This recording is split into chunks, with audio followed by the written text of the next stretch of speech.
had the simulation yesterday and it was about accession, Turkey's accession to EU. I was fine. And as you know, like main countries that proposing Greece and Cyprus and Germany and Austria. Well, Germany was silent. Austria was like Germany, but Greece and Cyprus were like Hello.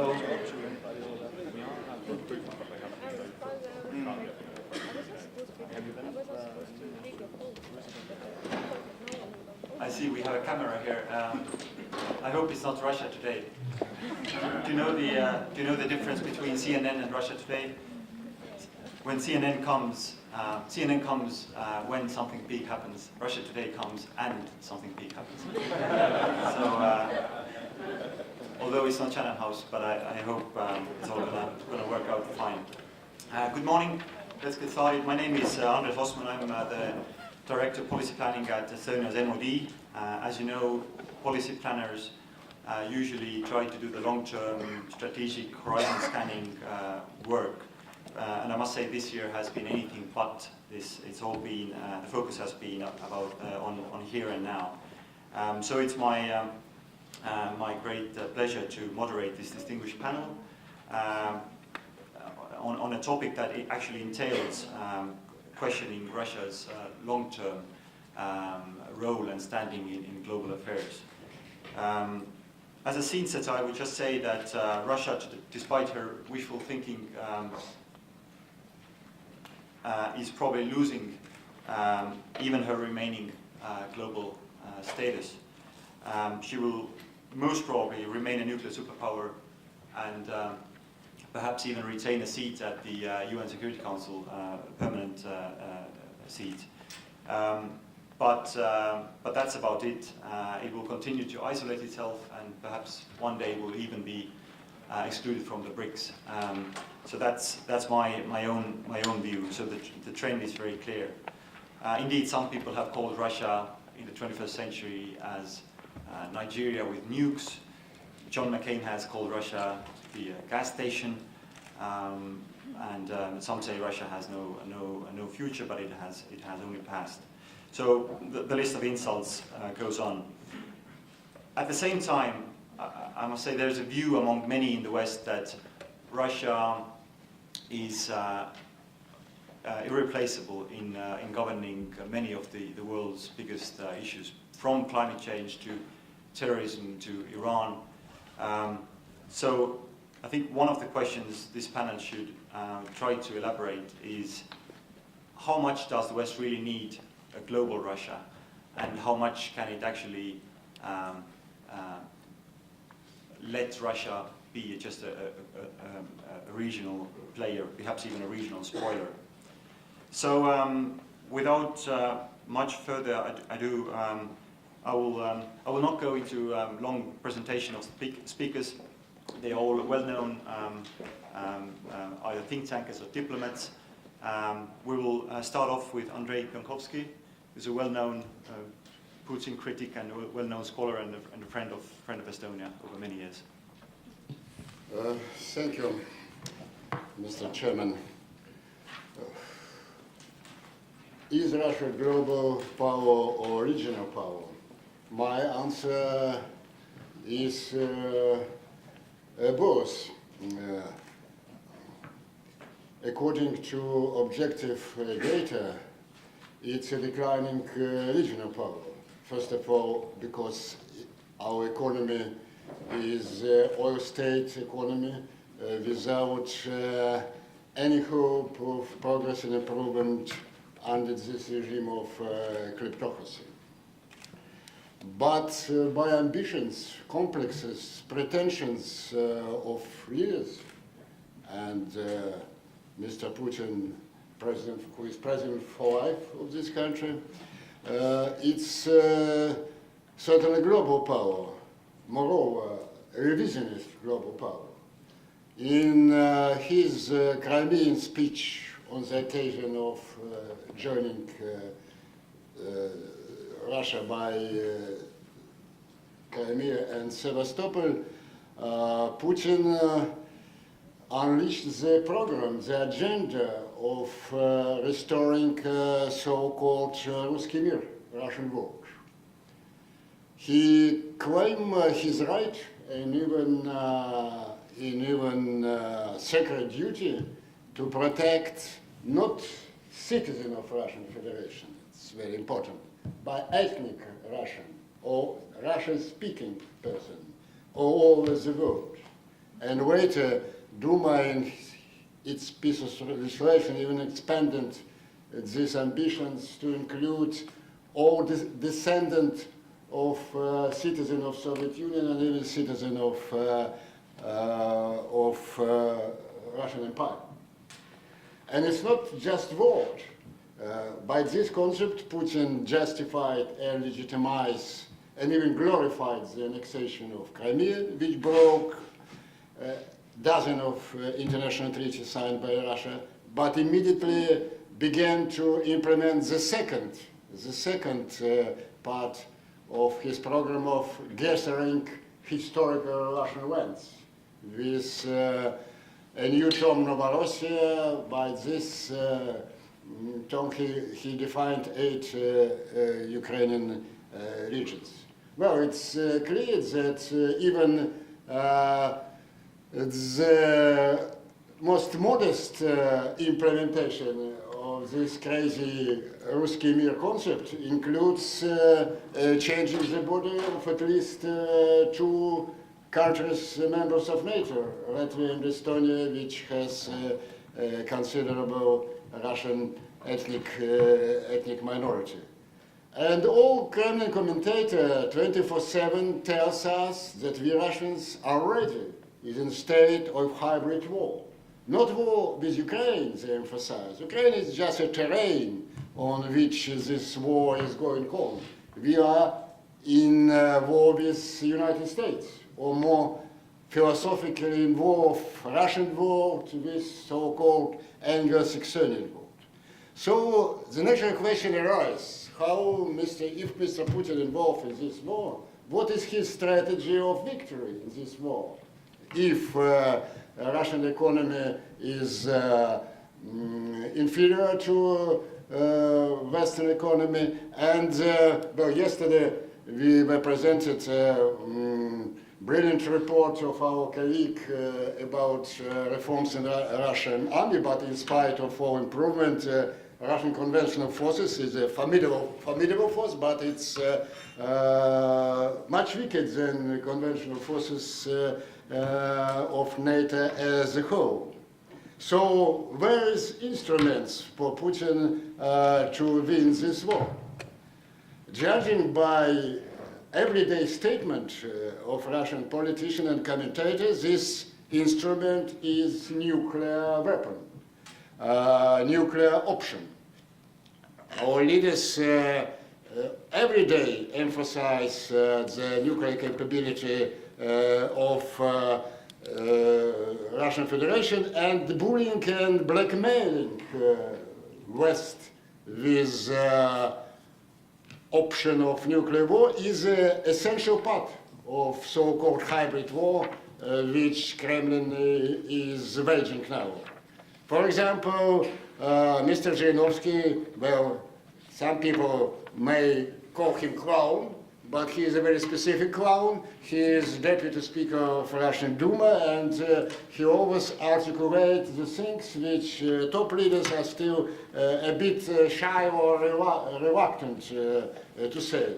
At his meeting with Putin and other leaders of the country, he threatened to annihilate completely both republics and Poland in the presence of Mr. Putin.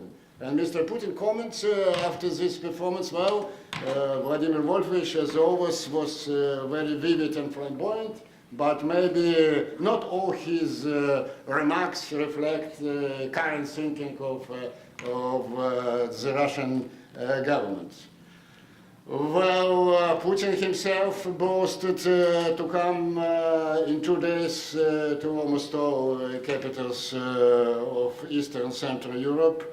Well-known commentator Dmitry Trenin in his interview, Financial Times, sent a message from the Kremlin that if Ukraine will be supplied by arms, the Russians, he usually uses the term Russians, dissociating himself a bit to be objective and independent. Russians will use a nuclear weapon.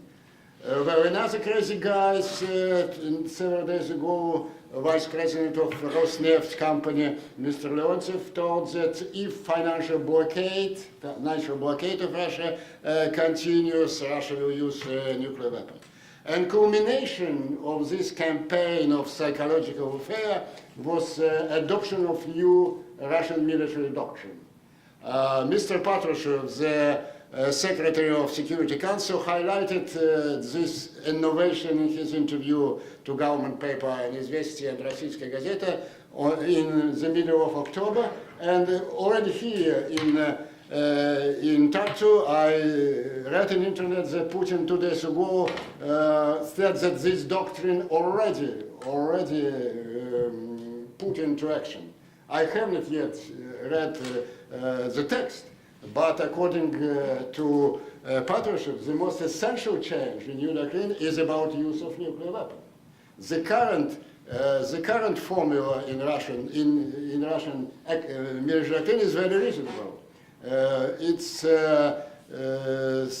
like well, the Russia reserve right to use nuclear weapon in case of nuclear attack on Russia, and in case of full-scale conventional aggression threatening the mere existence of Russian Federation. Mr. Patrushev in its interview very vocally advocated changing this doctrine to give Russia the right to use first nuclear weapon in regional and, as he emphasized, in local conflicts. Nuclear weapon in local conflicts. And by the way, one passage of Putin's speech in Valdai have not got attention which it deserved. He predicted in this passage that a lot of local conflicts may arise at the intersection of different civilizations. In his language, it means at the border of Russian, so-called Ruski Mir, Russian world. So, Mr. Putin predicting us local conflict on the territory of former Soviet Union, Balts, Moldova, Georgia maybe, and Mr. Patrushev tells us that he is ready to use nuclear weapon in this conflict. The Putin's team calculation is that they are playing not chess but poker, and they are able to raise the stakes much higher than best. And by raising this stake, they threaten West into submission and surrender in the case of some conflict. For example, let's think about unthinkable, as German Kahn quote in his famous treatise on nuclear war. Let's think that some polite green men arise somewhere in both republics in Estonia, for example. Naturally, Estonia calls its partners for NATO for help, and Mr. Putin issues a warning to members of NATO that if you confront my polite green men broadening the Russian Russian world, I use nuclear weapon. What will be the response of European countries, of America, which is far from this region? And I wonder how many Americans know the name of Narva. 70 years ago, Europeans repeated, we are not ready to die for Danzig. And Putin's calculation is that European and Americans in this situation will say we are not ready to die for Narva. There is very simple and efficient way to stop this blackmailing, this brinkmanship with a nuclear weapon. It's why its deployment on permanent base, NATO, and including American soldiers, on the territory of countries which are under this threat, in both republics and in Poland. But this deployment, you reverse the situation. You readdress this question. The question will be now, well, America's presence means it's not symbolic. It's have a deep strategical sense. It means that if Putin's polite green men appear somehow on the territory of NATO, it automatically means entering Russian Federation into war with another nuclear superpower, United States of America, and it will make Putin to think not twice but many times. This question will be addressed to him. Mr. Putin, are you ready to die for Narva? And I think that this addressing of this question will be as consequential on it as famous President Reagan called 25 years ago, Mr. Gorbachev, tear down this wall. Thank you. Thank you, Mr. Penkovsky. I must say that actually over this last weekend, Victoria Nuland, who's the Assistant Secretary of State currently in the US State Department, in Riga said that, make no mistake, US troops are ready to die for Riga. So that much as a comment. Let's continue with Marina Kaljurand. Marina is our one of our most preeminent diplomats. She has served in Russia, and US, and currently serves as the Undersecretary for Political Affairs. Andres, thank you. Could you continue? It was so nice to hear. But it's an honor to be here, and it's an honor to be here on the panel with Andrei, whom I consider, if not friend, then acquaintance for many years, and who was the person who was the person who presented me a book some 10 years ago in Moscow, saying from enemy number one to enemy number one. It was the time when he was the biggest internal enemy, and I was the biggest foreign enemy in Russia. And it's also a pleasure to be on the same panel with Vladimir Sokor, whom I have always admired, also during my work in Washington, D.C., and in no way I'm going to compete with these two gentlemen who are real thinkers and real experts. So, and being a diplomat and civil servant, of course I'm a bit more tied than they are, because I can't have my personal opinion. Whatever I say, it's the official opinion of Estonia. So I see my role today as maybe showing or describing the picture as we see it from the MFA and Estonian point of view. And before I go to Russia, I'd like to say that the question, and also Andrei mentioned it, are the Baltics going to be the next ones? We hear it more and more and more, and we don't like it, that we hear it more and more and more. Of course, for experts, think tankers, it's a sexy item. You can raise questions and people go crazy and they start describing, but we also see that it has a negative impact on us. Because yes, I agree that Americans don't know where is Narva. When the war started in Georgia, they were asking, are the tanks coming to Atlanta? Which means that it's normal. I'm not criticizing. Show me an Estonian who can name all US states and capitals of the states. Nobody can. So it's the part, it's normal. I'm not criticizing anybody. But those who are not maybe very familiar with the Baltic region, with Eastern Europe, they look at the map, at what they see. They see that we are the bordering country with Russia, and there is a war going on somewhere close there. They don't care whether it's Ukraine, whether it's Latvia, Estonia, Lithuania. They just look at the region. And we have a negative impact. We have less tourists, we have less investors, so that's something that at least we from Estonian side have to tackle very seriously. How to explain to the world that we are not in the position like Ukraine or Georgia or Moldova. With all sympathy towards those countries, we are members of EU and NATO, and that's a huge difference. Are American soldiers ready to die for Tallinn or Narva or Riga? Yes, I think they are. Is Mr. Putin or is Russian army ready to shoot Americans? I don't think so. And I'm convinced that they're less ready to shoot Americans, Germans, Danes than the Baltics. So for us, we see it as a huge reassurance measure, having the troops on ground, not only the words of Article 5, but real actions. And Andres will go into the details about the Wales later, because that's what he knows much better. But we are satisfied with the NATO-Wales summit, and now it's just a time of implementation into life of the RAP as quickly as possible.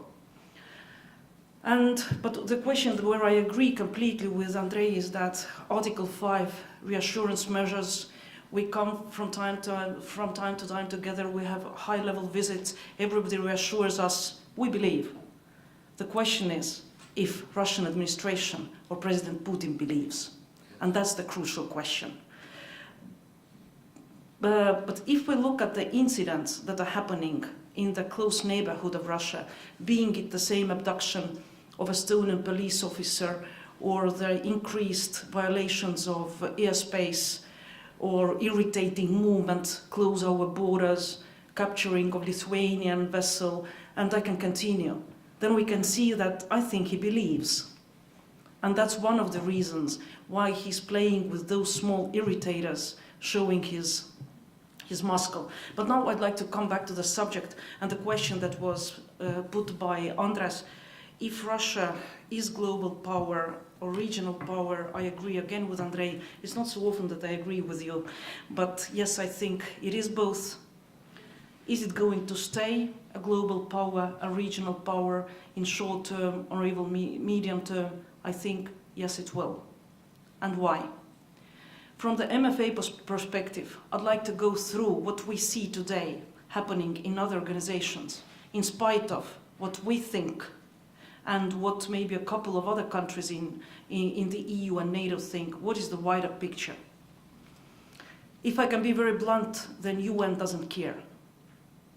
For the United Nations, what's happening, the war in Ukraine, annexation of Crimea, it's something that happens somewhere.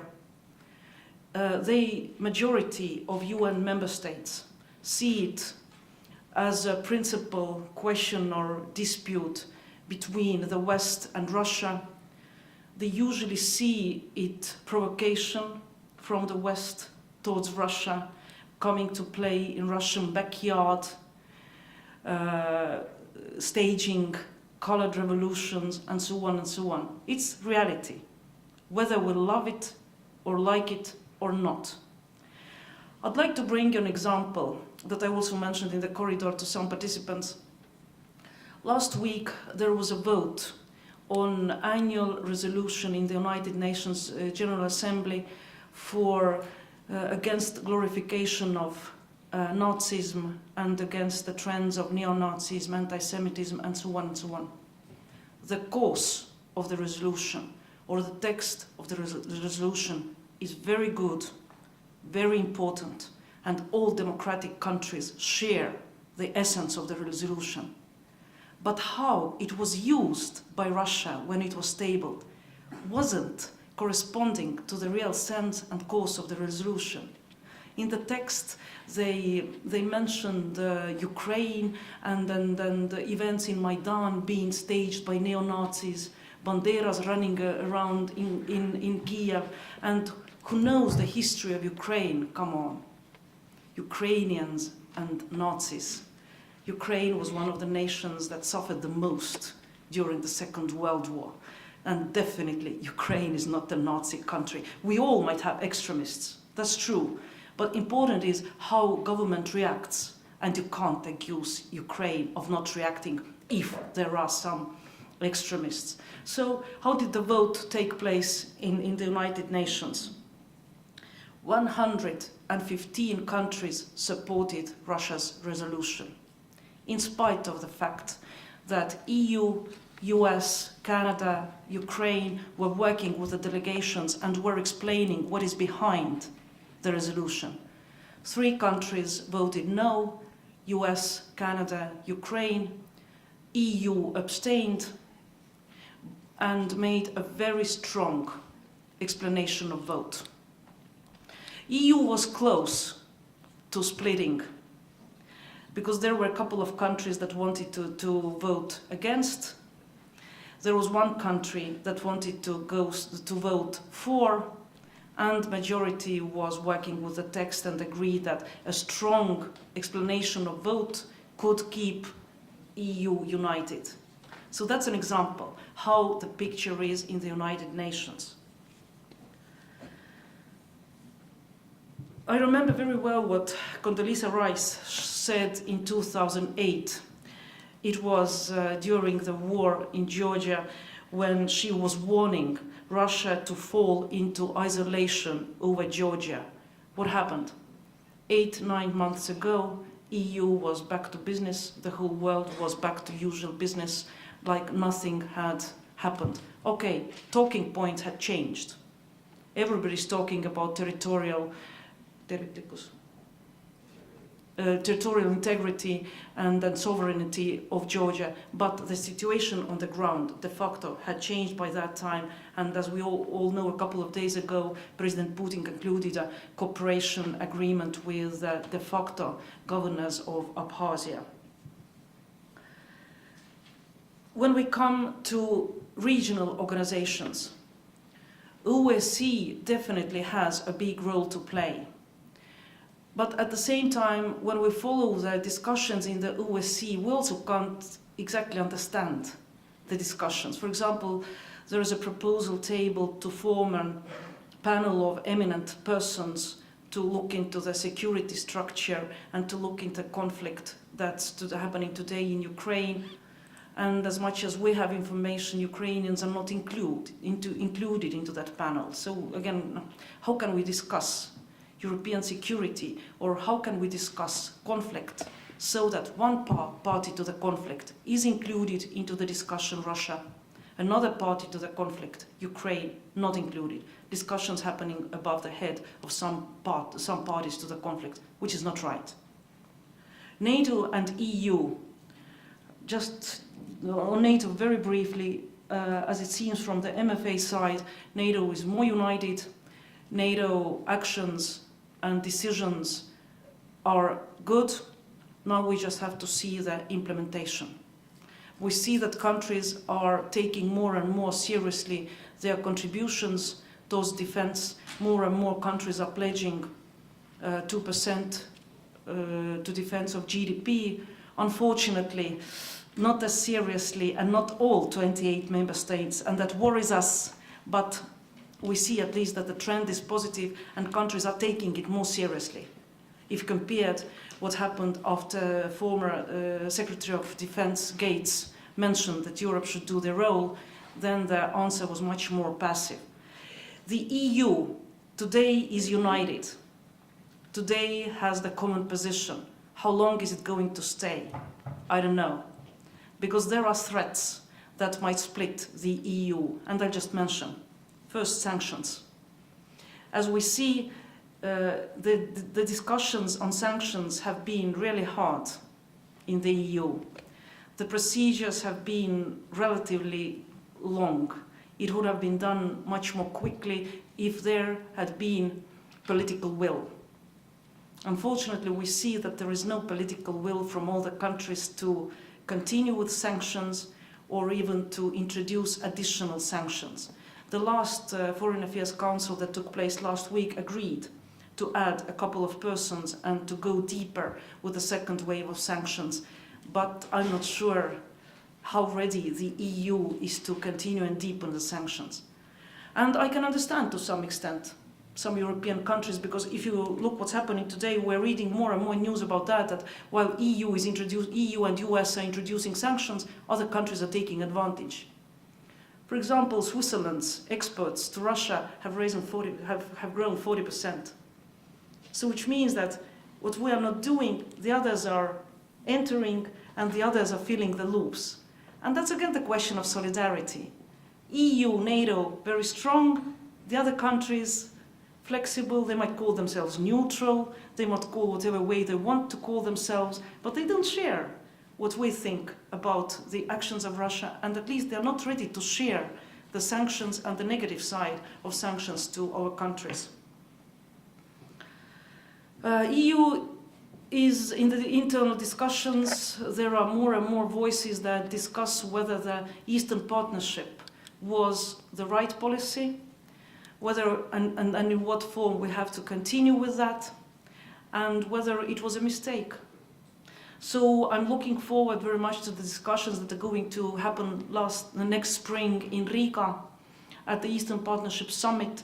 So for us, and here I can say it on behalf of all three Baltics, it is important to keep Eastern Partnership alive. And it is important to support the Eastern Partnership partners who want to integrate themselves closer to the EU and who share transatlantic views and principles, to support them as long as they are on the right track. We're waiting to see the elections in Moldova coming weekend, and I don't exclude that after the elections there might be an appeal from Moldova also to postpone application of the DCFTA or to start trilateral negotiations between EU, Russia and Moldova on the effects of the DCFTA, as we have seen with Ukraine. I don't want that to happen. I'm just saying I don't exclude that it might happen. And of course, to some extent, worrying developments in Central Europe. Here again, I would like to quote Victoria Nuland, who after the famous, unfamous words on YouTube, is the best friend of Europe. And I saw her in Washington, D.C. That was the lady who said, if the EU, after that she was wearing a great pin that said, I love EU. And all the EU ambassadors in Washington, D.C. were wearing the same pin. So we are good friends, and Victoria is an excellent colleague, and she's the best partner EU could wish to have in the administration in the United States. So we think very highly about her, and we're very grateful for everything she and her team is doing.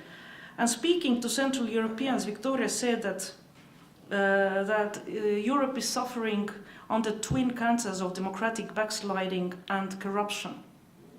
So there are also discussions within the Europe, and if we can't be united, it's difficult to be united in our foreign policy if we see so different developments in different Central European countries.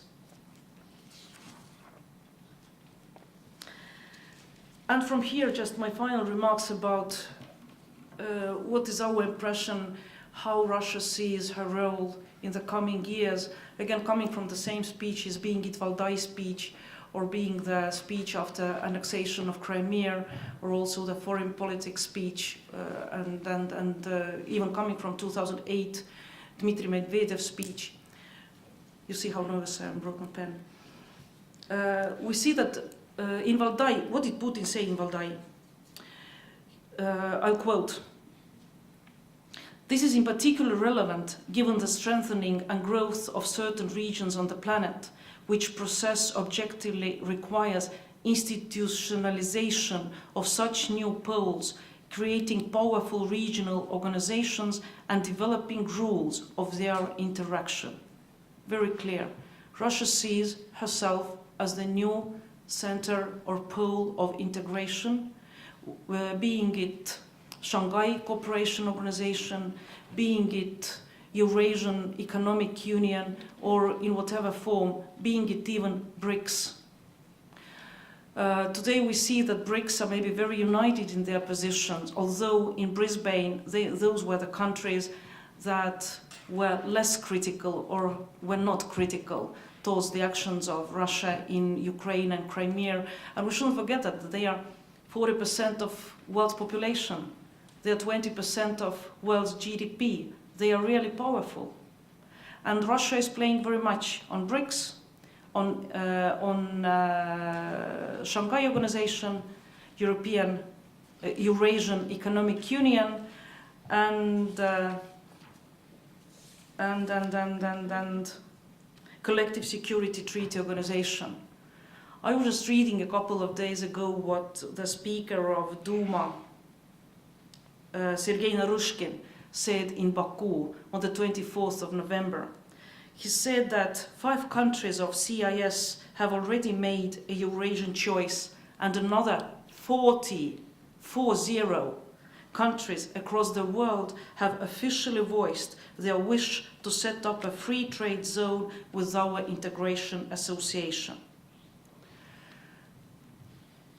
What's going to happen, we have to see, but again, following the discussions within the EU, we also see that EU is starting to pay attention to the formalization of EU and Eurasian Economic Union. It doesn't mean that EU will officially accept, or I don't know what will be the result of the discussions, but it has been voiced more and more that EU should look into how can we cooperate with the Eurasian Economic Union. Whether it's going to, what does it mean? In practical terms, it means changing of WTO rules. Because, for example, today, if we want to cooperate in trade, Belarus is not member of WTO. So how far are we going to, ready to go? How far are we going, ready to go to give our blessing or to our okay to the Eurasian Economic Union? I think that's one of the subjects that will be on the table of the EU coming spring. And the same could be said about Shanghai Cooperation Organization. BRICS members and the other 4 members of the Shanghai Cooperation Organization, Tajikistan, Kazakhstan, Uzbekistan and Kyrgyzstan, agreed to add 4 new members to the group: India, Pakistan, Iran and Mongolia. So some experts see it as a proof that Shanghai Cooperation Organization is shaping up to be the most important international organization in Asia. So I'll stop here and we'll be happy to participate in the discussion. Thanks, Marina. Interesting as always. The last speaker before taking the questions and opening up for a discussion is Vlad Sokor. Vlad comes from Jamestown Foundation in DC, but he's based in Munich, Germany. He's a long-time commentator on Central and Eastern European affairs, and whoever is interested in getting more in-depth insight into the Russian, Central Eastern European affairs, then I don't know any better daily source of information as Jamestown's publication. Vlad, the floor is yours. Thank you, Andres. The question that has been posed, is Russia a global or a regional power? The answer would be Russia possesses the elements of global power, and it uses that to advance its priority agenda on the regional level. The elements of global power are, as other speakers have already mentioned, the nuclear capability. In addition to that, the veto power in the United Nations Security Council, a veto power that Russia trades with the United States and other Western powers in a continuous process of trade-offs, whereby Russia pursues its priority interests in Eastern Europe and other parts of the Soviet Union, while Western powers pursue their priority interests in other parts of the world. On October 15 of this year, US Secretary of State John Kerry met with Sergei Lavrov in Paris. Kerry presented the US-Russia relationship as holding great promise for bilateral cooperation to settle global issues. Kerry said the United States needs Russia to resolve the ISIL problem in the Middle East, the Syrian chemical weapons problem, the problem of Iraq's security, negotiations with Iran over Iran's nuclear programs, non-proliferation of the Korean Peninsula and in East Asia. And Lavrov ticked off many of those issues on which the United States presumably needs Russia's help to resolve those issues. This is not the first time when the United States takes this position. It was Condoleezza Rice, as Secretary of State, who introduced the line, "We need Russia," on all those issues, most of them the same issues during Condoleezza Rice's tenure as now.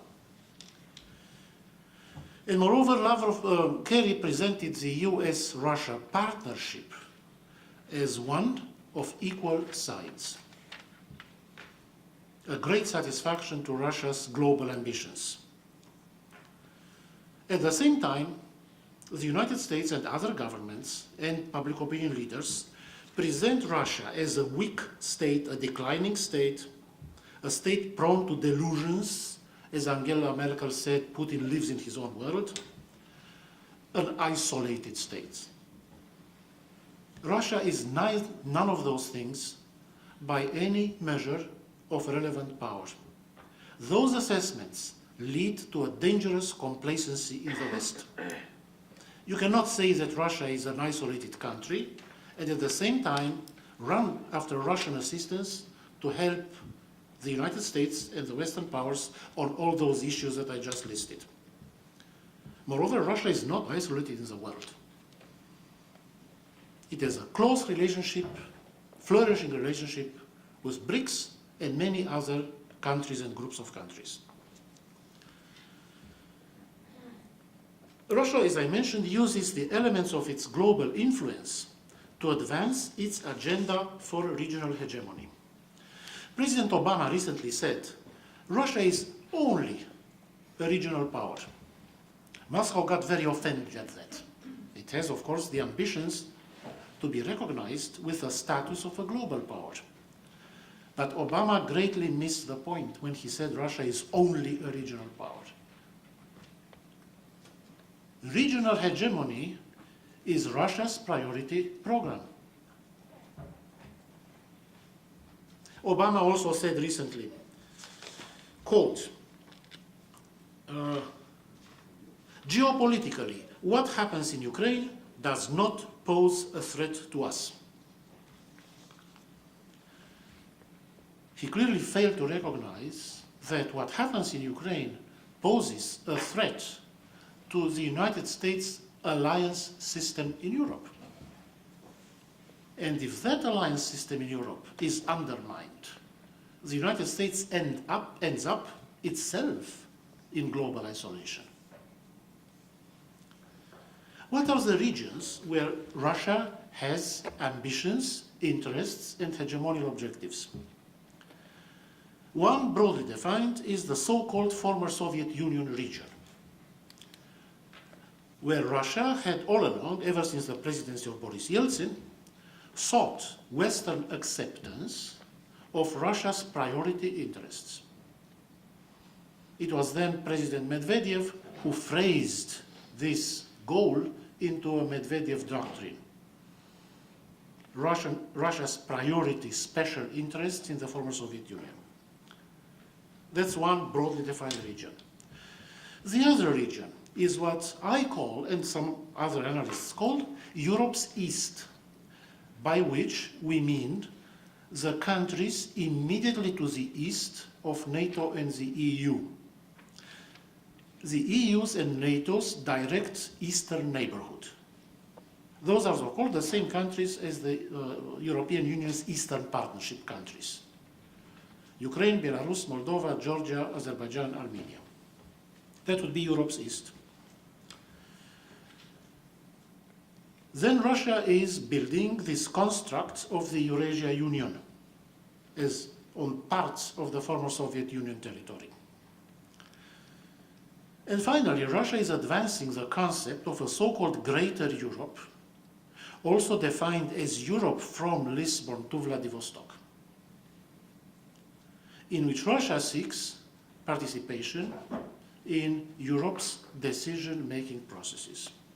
This is the hidden meaning of Russia's appeals to create a Europe from Lisbon to Vladivostok. It means Russian participation in Europe's decision-making processes and the isolation of the United States from Europe. Russia's objectives, ever since the collapse of the Soviet Union, and including during Putin's presidency, have been twofold. Western de facto acceptance, not official recognition, but de facto acceptance of a Russian sphere of influence in Europe's east and on former Soviet Union territory generally, and Russia's access to European institutions and decision-making processes, formally or informally, including through the use of Russia's West European friends.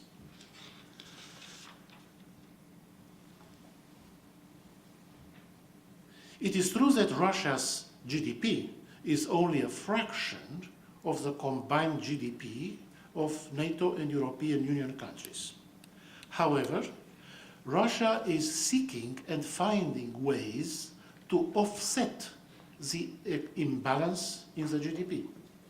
GDP is by far not the only measure of power of Russia in the regions that are Russia's priority.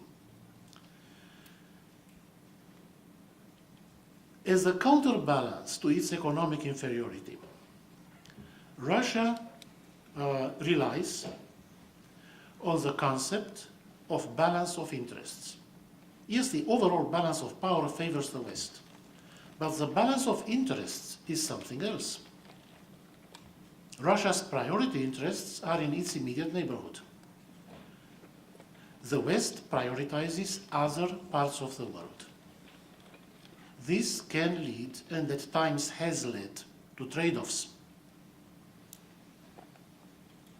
In the event of the West deprioritizing Europe's East and seeking Russian assistance to resolve problems elsewhere, this can lead to the fulfillment of Russia's goal of Western unofficial, undeclared acceptance of a Russian sphere of influence in Europe's East. There are other factors by which Russia offsets the imbalance in economic power. One of these offsetting factors is the superior professional level of the Russian leadership. The process of leadership selection in the West and in Russia are profoundly different. Western leaders are not trained and are not experienced in the conduct of geopolitical struggles. By contrast, the Russian leadership is experienced in exactly that. That is why we can see almost daily on television the difference in terms of professionalism between Russian and Western leaders. In their chosen field of activity, which is geopolitical struggle, the Russian leaders are clearly superior to their Western counterparts and often manipulate their Western counterparts through superior knowledge of geopolitical issues, of energy issues, and even through semantics, which Western leaders often fail or are untrained to understand. We've heard many times the admonitions to Russia from the Western side. You don't do this in the 21st century. Spheres of influence, invasions, geopolitics are 19th century phenomena. You don't do this in the 21st century. But as Charles Krauthammer quipped in the Washington Post, Putin is not doing that badly for a 19th century man. And yes, Russia is a gas station, but It is a kind of threatening gas station, like no other gas station. With all due respect to Senator McCain. There is no correlation between Russia's economic backwardness and Russia's capacity to intimidate, coerce, attack, or subjugate neighboring countries. No correlation. Historically, Russia has always been a backward country, always capable of subjugating, attacking its neighbors. And always in possession of an appropriate geopolitical strategy for achieving those goals. The economic strength of Stalin's Soviet Union was miserable. And yet, Stalin was able to capture half of Europe. We can also go back to the First World War, when the Entente powers feared the economic collapse of Russia almost as soon as the First World War started, and tried desperately to keep Russia in the war by offering territorial concessions to the Tsarist government. Today we see the same thing. Russia's economic backwardness is no hindrance for Russia to threaten neighboring countries, annex their territories, place a veto on neighboring countries' efforts to join the West. For the first time since the fall of the Soviet Union, Russia is becoming a factor in the internal politics of the European Union. This is not a hobby for Russia. It is a means of using that influence in order to paralyze European resistance to the achievement of Russia's priority agenda, which is domination of Russia's neighborhood. Russia is sponsoring within the EU. Russia is sponsoring anti-EU political parties and groups. Russia has started presenting an existential threat to the incumbent ruling circles of the European Union by directly and confrontationally challenging the values of the European Union's governing circles. Russia presents a direct existential threat to the values on which the EU was founded and on which the existing European governing circles see their role. But at the same time, Russia is dealing directly with the same governing circles, even as it encourages the anti-EU opposition within the EU. Russia is playing boldly both sides within the EU. Russia is also playing divide and rule with its bilateral relations with individual EU member countries and NATO member countries. And the paramount example is, of course, the blossoming Russian-German special relationship. The Europeans are disarming despite their incomparably higher GDP than Russia's. Europe is in the process of disarming. And many in the EU are seeking a solution to this dilemma by developing some kind of a grand geopolitical bargain with Russia, which would disguise the European Union's military weakness and unwillingness to compete with Russia. For example, by acknowledging Russia's primacy in Europe's East. Examples: the German-led initiative to discuss the EU-Ukraine Association Agreement and DCFTA on a tripartite basis with Russia. Marina Kaliurand alluded to such developments. Moldova might be next.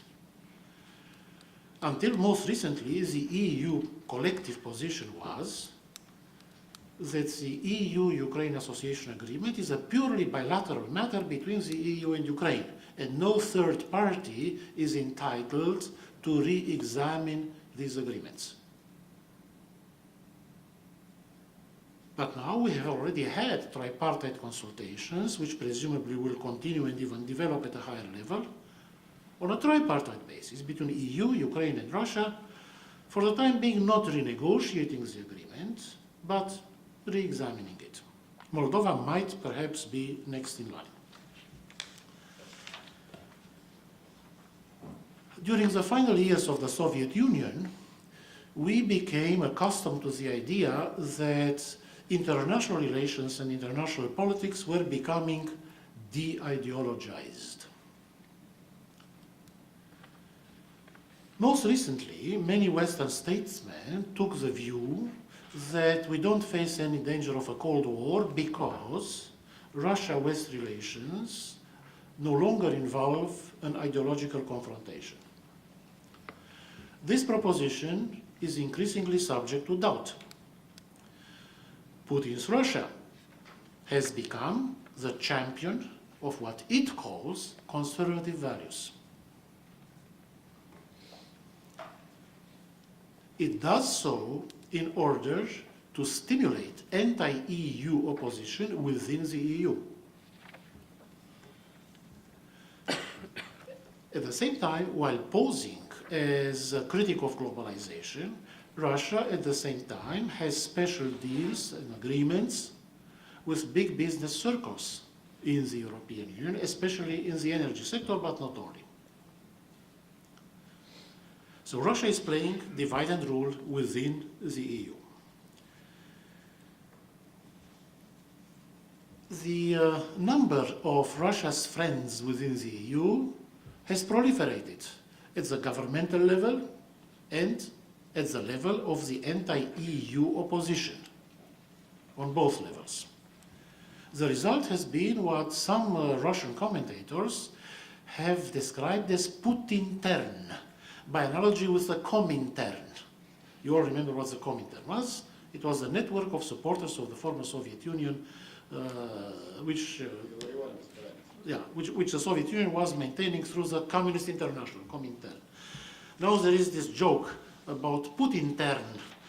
We saw a display of the Putin-tern at work in the Crimean referendum and in the Donetsk and Luhansk so-called referendums, where members of the Putin-tern blessed those votings. NATO.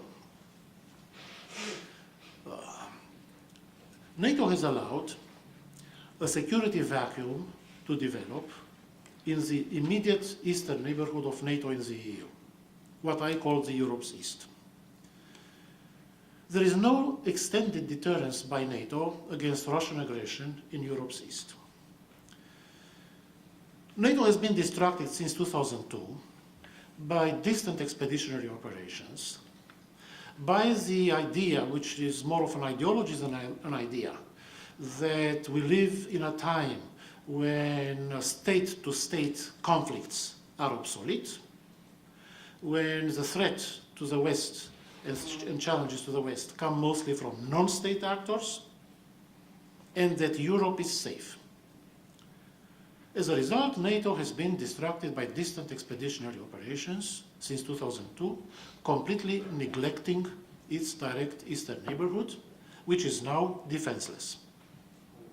Has been defenseless for years. We saw this in 2008 in Georgia, and we saw it again in Ukraine this year. And here are three Western misconceptions about the situation in Europe's East.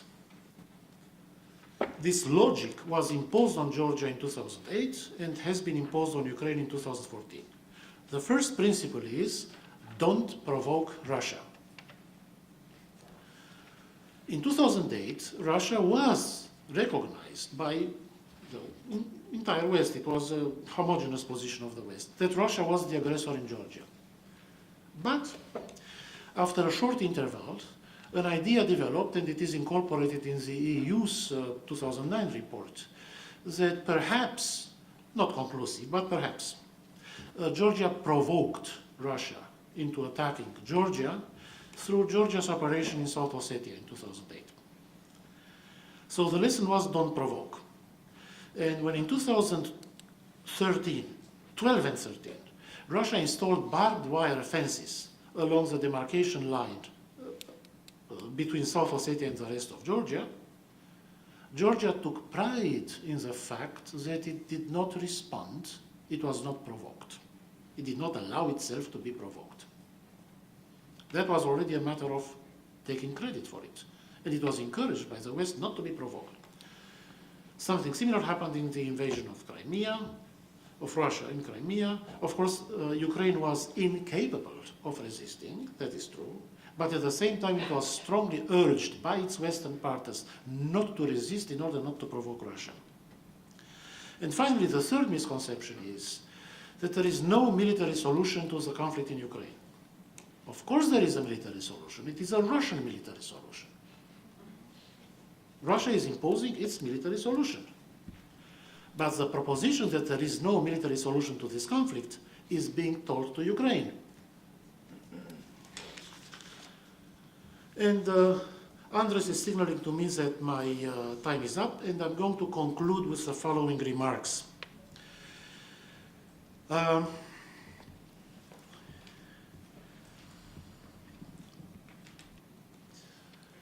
It is rather an informal acceptance of Russian hegemony in a given area through Western deprioritization at the same time when Russia highly prioritizes those areas. What to do? To encourage NATO, first, to revert to containment, not on the western borders of Ukraine, but on the eastern borders of Ukraine and on the northern borders of Georgia.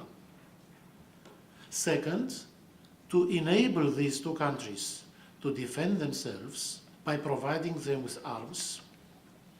This is politically impossible to do on an all-NATO basis or on a NATO-wide basis, politically impossible. It would have to be done by informal coalitions of the willing within NATO, in which a few countries group together to supply Georgia and Ukraine as a priority with arms and training. No single country will do that because no single country could bear the risk of incurring Russian displeasure. To distribute that risk, several countries need to get together under US leadership. Until that happens, Ukraine will not be resolved, Georgia will not be resolved, and the immediate threat on the eastern borders of the EU and NATO will continue to grow with the danger of dividing the United States from Europe and European countries among each other. Thank you. Thanks for this very bleak picture, Vlad. Let's open up for questions now. We have around 15 minutes, I'm sorry, only. And let's be brief and point your question and introduce yourselves. Yanis Kajitsing, Latvian MOD and MFA. Thank you very much indeed for 3 superb presentations. My question is to the whole panel. Is President Putin developing a Stalingrad generation to support his 19th century politics? If so, can he succeed? And if not, might not this Stalingrad generation become a reality on its own as a result of the media within Russia? Thank you. Take 1 or 2 more for this round. I have a question, very quick. Okay, you do. Yeah, Ilgar Stela, ambassador of Latvia in Warsaw. I just have a question maybe to Vladimir Sokor. Okay, when you say that the Western leadership is not up to the geopolitical games that Russia is playing or imposing in the eastern neighborhood, but how about looking further down to southeast? I mean, to Central Asia?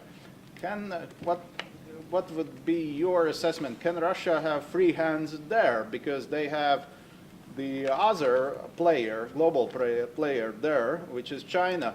And opposite to the EU leadership's inability to play geopolitical games, we can assume probably that Chinese have appetite for playing geopolitical games.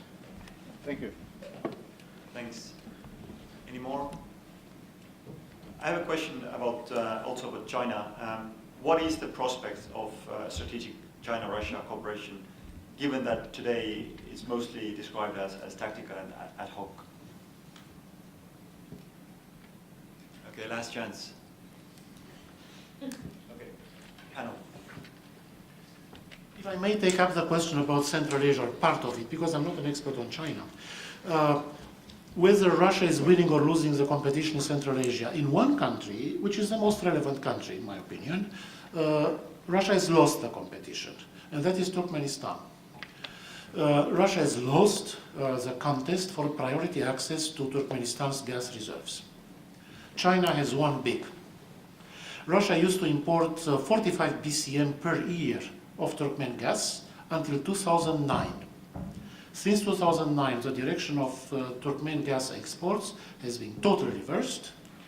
Turkmenistan now exports 65 BCM per year to China, but only 10 BCM per year to Russia. And moreover, Turkmenistan's second largest customer for gas is Iran, larger than Russia.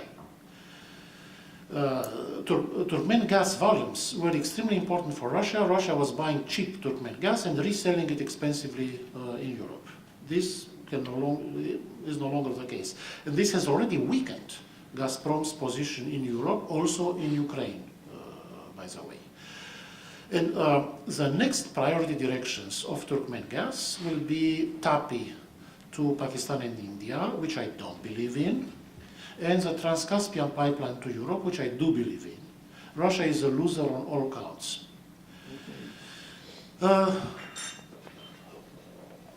Kazakhstan is, of course, a member of the Eurasian Union. Kazakhstan is intimidated by Russia. Kazakhstan's territorial integrity is guaranteed as long as Nursultan Nazarbayev remains president. After that, the Kazakh ruling elite believes that it's an open game. So Kazakhstan is intimidated. Kyrgyzstan and Tajikistan are largely irrelevant in terms of European power politics, in terms of global power politics. And Uzbekistan opposes Russian hegemony in Europe. So in Russian hegemony in Central Asia. So in Central Asia, Russia is in a weaker position, and China is stronger than Russia. Andrei, you want to add? First, small comment on the situation with China. Well, China is overplaying Kremlin in Central Asia completely. This so-called Shanghai Agreement with Kremlin design as anti-American institutions became an ideal instrument for Chinese penetration into Central Asia. And current Russian Kremlin illusions about turning to the east, getting strategic partnership with China is absolutely groundless. 2 days ago, there were, to my view, a historical event happened, not yet noticed by many observers. Chinese Communist Party paper Zhenminbao is the same like Pravda in Soviet Union, published editorial with devastating analysis of Russian economy, which to viewers of also in the on the verge of financial collapse, and observers regard this article as a recommendation or even instruction to China businessmen be very cautious in their dealings with Russia, especially not to providing credits. Chinese are very pleased with current problems with relationship between Russia and West. Russia is becoming easy victim to their expansion of their zone of influence. Now about first question, I don't quite understand what is Stalingrad generation, but well, generally, if you analyze the famous Putin Crimean speech, there are much more ideological references there, not to Stalinist ideology, but to Hitler ideology. Main concept of this speech are divided nation, Russia is divided nation, we should gather historical Russian lands.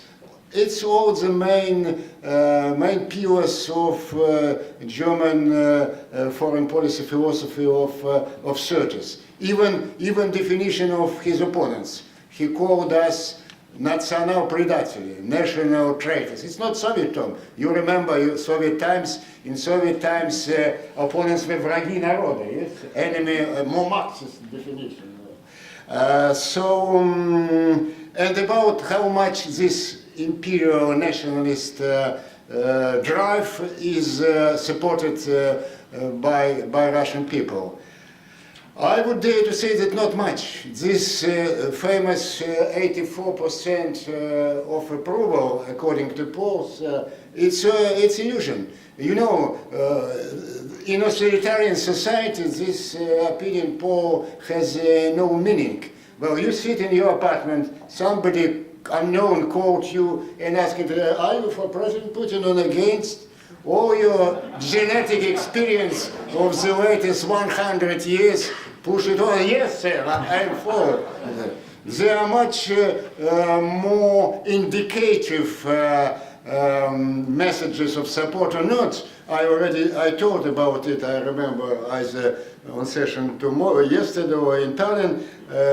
We organized a big anti-war demonstration in March and in September in Moscow. They were very successful, at least according to most modest estimates, about 50,000 people. And when Putin's supporters try in a week to make their demonstration, they brought only 10,000. So, well, such issues are always decided not by majority. Majority of people are always hesitant, passive, by active minorities. And according to this experience with this demonstration, I can say the active minority of opponents of war, in Moscow at least, is larger than active minority of supporters of aggression. So Putin faces in this Ruski Mir agenda a lot of serious problems. Economic sanctions, which proved much more efficient than everybody expected, because Russian this kleptocracy proved much more vulnerable than we used to see. So then resistance of Ukrainian people. And by the way, we suffered very serious casualties. Nobody knows because it's secret. Certainly hundreds, maybe a couple of thousand soldiers and so-called volunteers. And this already provoked protests in Russian regions, because our army is army of workers and peasants, not of intellectuals and bourgeois from Moscow. And Putin stopped in the end of August, among other reasons, just because of higher casualties provoke social unrest. Thanks, Marie. Yanis, thanks for the question. I know that you know the answer the best. But on what came to my mind when in 2007 I was in Moscow, and when Estonia was enemy number one, yeah, I was sitting on a conference next to former President Gorbachev, and we were told that Estonia is enemy number one, and Gorbachev said to me, Ambassador, don't take it seriously. My wife was a sociologist, so I know how the polls are conducted. But what amazed me was that when the first question is, do you support President? And even those who answer no, the second question comes, are you ready to do something? The answer is also no. And that amazed me, that even those who were not supporting President were still not ready to do something. And again, from my years in Moscow, I can say that Russian administration, it's a watch and learn case.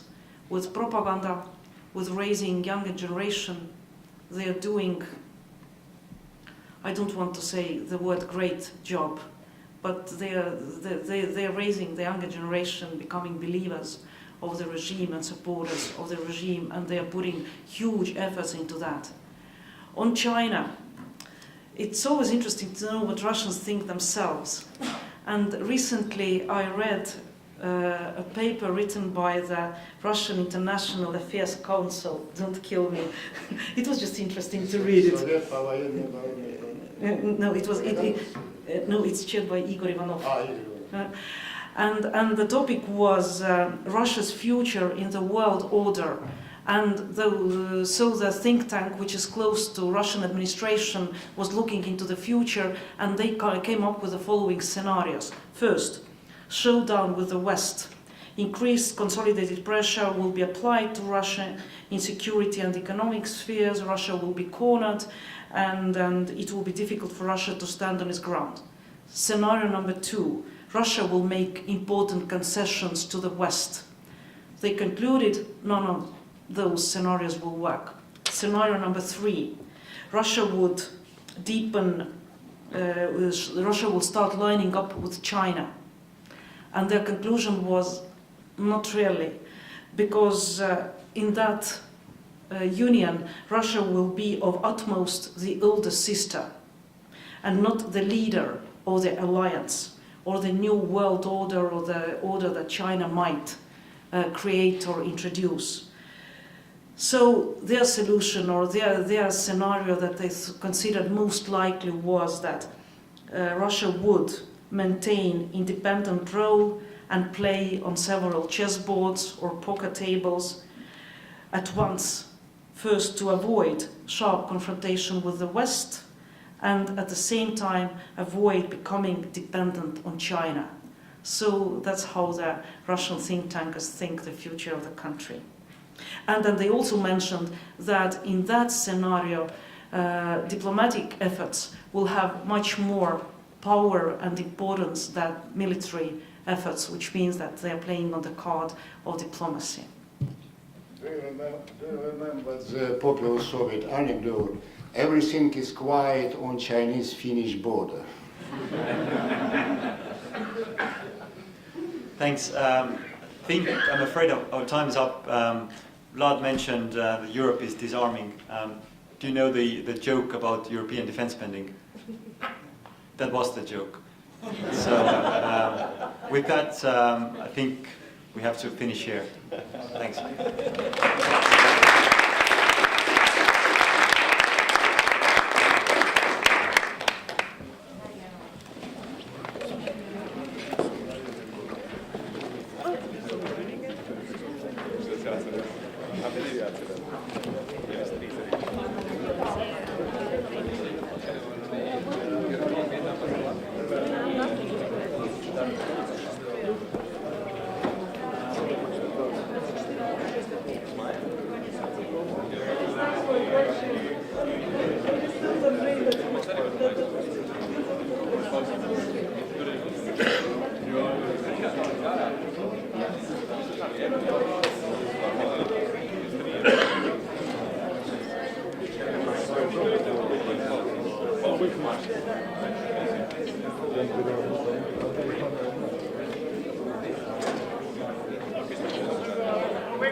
Very